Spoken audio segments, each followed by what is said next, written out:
Hello mga pangya! Welcome back to our channel. Magandang araw, magandang gabi sa inyong lahat. Kain tayo. Andito ako sa boarding house ulit, kakain ng lunch.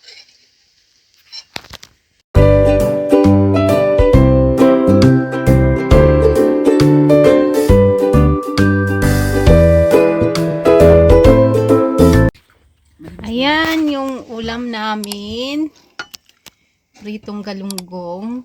Tapos may bagoong kami. Bagoong Pinas. Ay, sorry. Tapos kinchay, kamatis. Tapos meron kaming chicharong baboy. Tapos meron kaming, ba't ganito ang kulay niya? Ang grapes na green. Kain tayo. Kamayan. Buong. Parami na naman ako ng kain.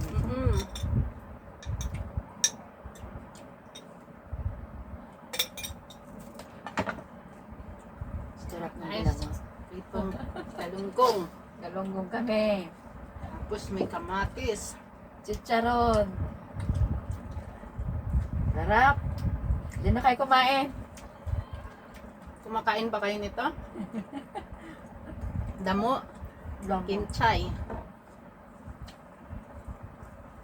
Natututo lang ako dito kumain nito. Ang sarap na. Ang sarap. Maganda to sa amin. Ano ba?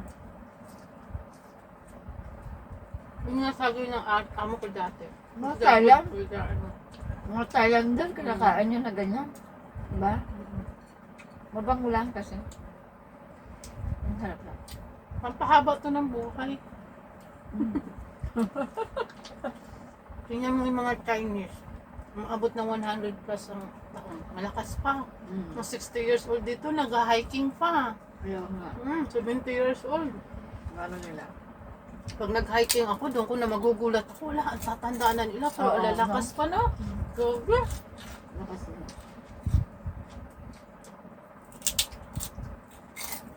Karon. Ang sarap ng ilamos!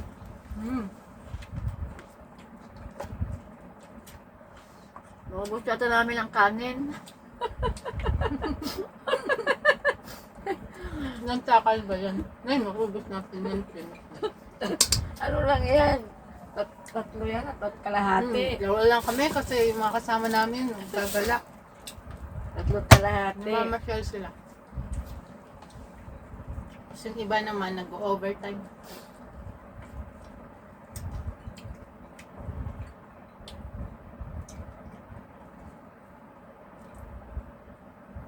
Sarap magkamang.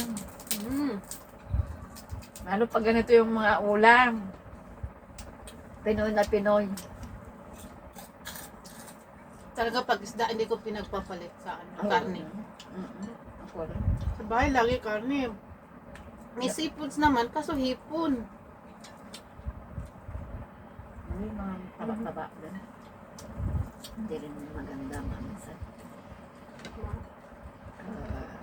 Katawan. Beef, chicken, pork. Beef, chicken, pork. Ay, hipon. Hipon, hipon. Ah. Saka ang luto ng Chinese, puro gisa. Kaya nga. Hindi gaya sa atin na pwede kang maggisa. Dari mo ano ba? Prito. Ito. May dinengding, Hindi. tinula, Mga ganun ba? sinigang. Mga healthy foods. Sila hindi. Halos lahat may mantika. Kaso nga lang, bumabaho sila sa prutas. Doon sila ano. Prutas talaga bumabawi sila. Sa atin sa probinsya. Sa atin nga lang. Sakalin bumabawi.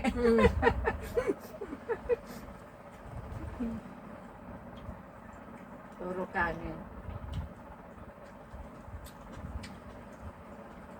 Yun lang ang ano, kanila.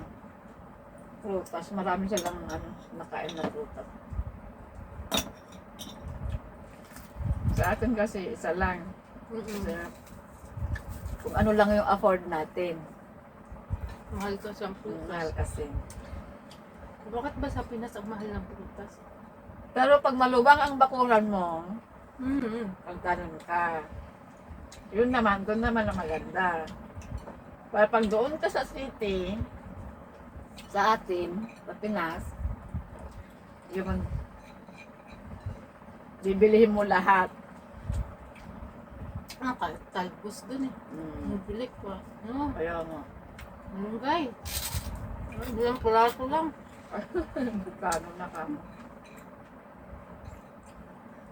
Alam mo ba, parami ako ng kanin na naman. Kana mo ate. Kami. Tingnan ang tsura ko, tumataba ng bag nandito lang sa boarding. Lamon eh. Ayan ko sa atong ginamos kaya. No? Yung Sunday lang naman kami, ano? Nakaulang ng mga ano. Sa amo, madalang.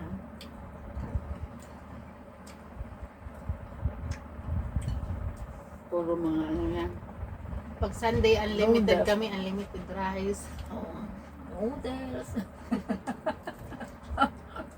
Kasi pag weekdays, limited.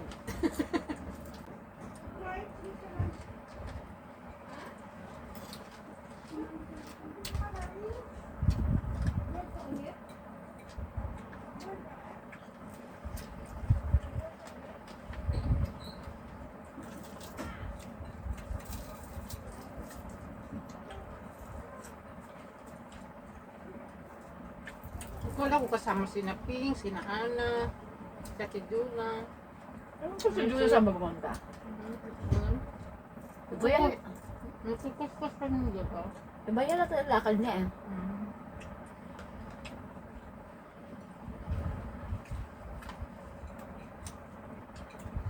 Dalawa kasi yung ano doon, strawberry farm sa kanyang matadikit ka. Mm. Yung kabila, medyo maasim-asim. Oh. Mas masarap yung sa kabila kasi parang may technique sila eh. Kasi nagtitinda sila tubot eh. Fresh na Ay, tubo juice. oo. Alam mo na yon. Mm-mm. Alam mo na kung bakit matamis yung kanilang Oo. strawberry farm. Ganun yun eh.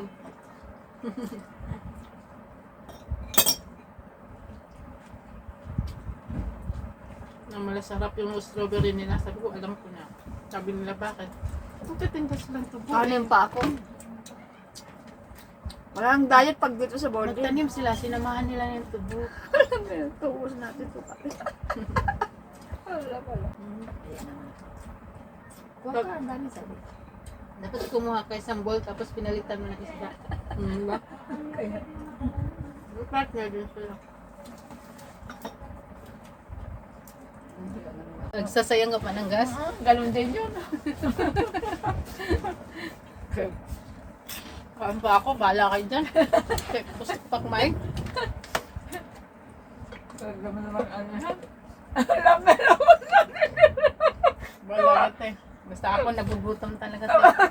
Tawa-nawa ako dyan sa ano natin. Kanin. Lamon.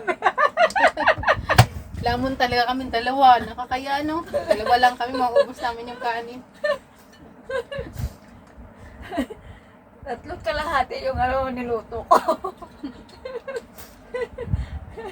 Gaya pala namin yun.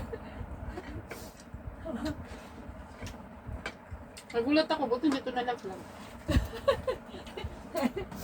Kung nga rin eh. Kaya minsan nga kayo magkakatot eh. Yan, tomato.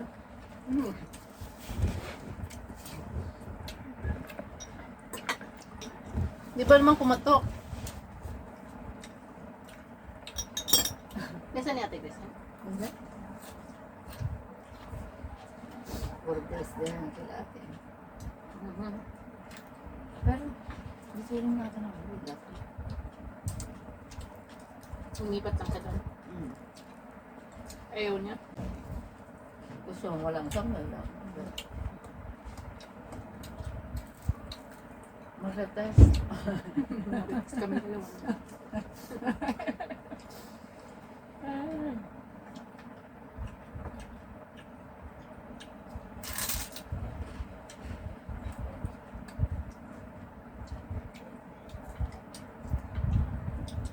Sarap tong damo. May Kumain kayo ng damo. Mahal sa panding nito, Teo. So, $5? Oo. Ito, $10 doon. Ano ba? Grabe, times 2 ang presyo sa panding. Doon sa Wami.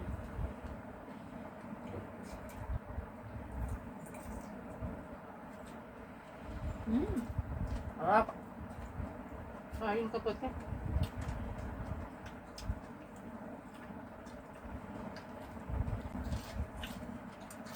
Dami natin na Grabe talaga, Teo. Ako pa. kaya wala ko. Pag ko talaga lang doon ako. Sarap ka.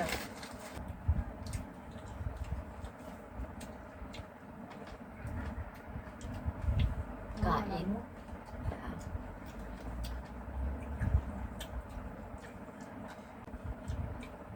Parang ayaw kuminom ng tubig.